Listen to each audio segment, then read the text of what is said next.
पानी में गिरा रुमाल तो रुमाल गीला है, पानी में गिरा रुमाल तो रुमाल गीला है, और आसमान में देखा तो आसमान भी नीला है।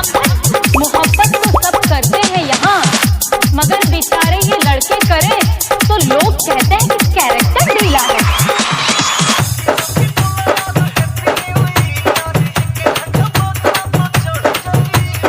अच्छा अच्छा अच्छा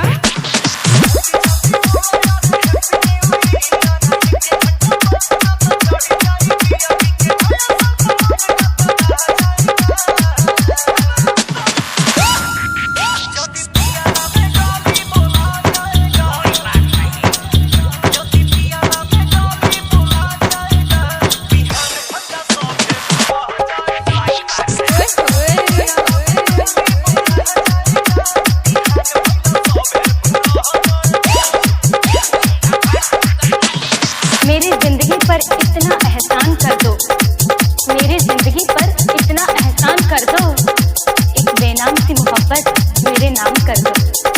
मेरी जिंदगी पर इतना एहसान कर दो, एक बेनाम सी मोहब्बत मेरे नाम कर दो। रोज सुबह मिलने आओ मुझसे और शाम तक मेरे घर का सारा काम कर दो।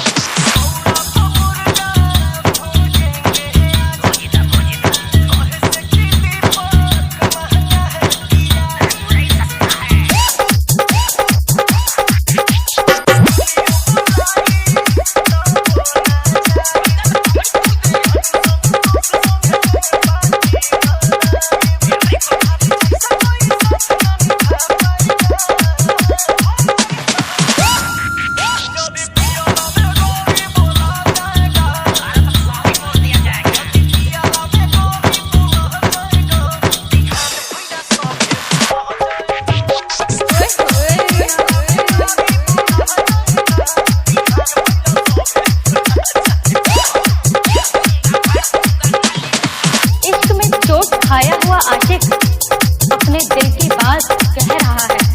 गौर फरमाइएगा कि ना दिल की बाजी थी ना दिल का कोई सौदा, ना दिल की बाजी थी ना दिल का कोई सौदा। अगर दे देती हमें वो वक्त अपना थोड़ा, ना आती आज ये नौबत ना कोई हमसे पूछता, सर्व विद वाटर या विद सोडा।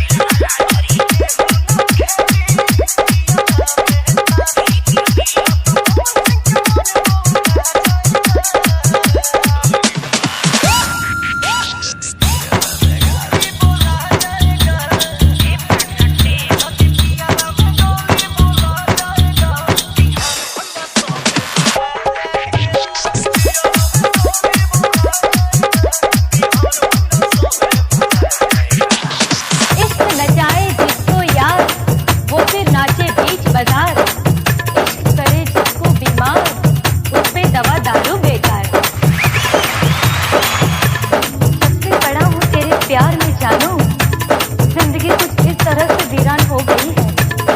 जब से पड़ा हूँ तेरे प्यार में जानू जिंदगी कुछ इस तरह से वीरान हो गई है। कल जो ऑफिस था मेरा गारमेंट का, आज चक्की बनियान की दुकान हो गई है।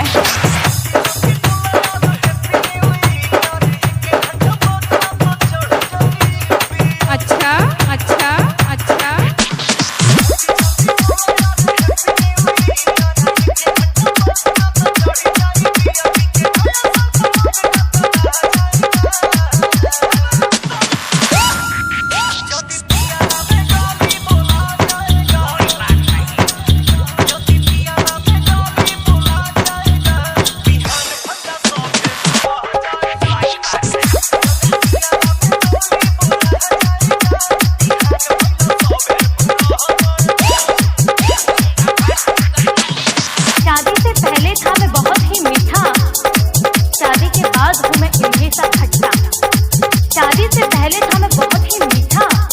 शादी के बाद वो इमली सा खट्टा, मेरे कुंवारेपन में ही मजा थी, न जाने क्यों मैं प्यार कर बैठा उल्लू का पट्टा। जब याद तुम्हारी आती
हसीनों के बाल होते हैं कि लड़कों को फंसाने के जाल होते हैं।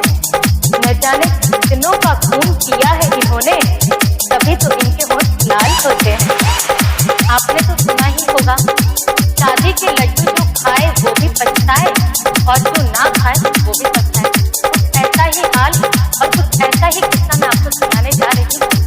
एक शादीशुदा पुरुष कहता है, मांग भरने की सजा कुछ इस कदर पा रहा हूँ। गौर फरमाइएगा, मांग भरने की सजा कुछ इस कदर पा रहा हूँ। उसकी मांग पूरी करते करते मांग मांग कर खा रहा हूँ।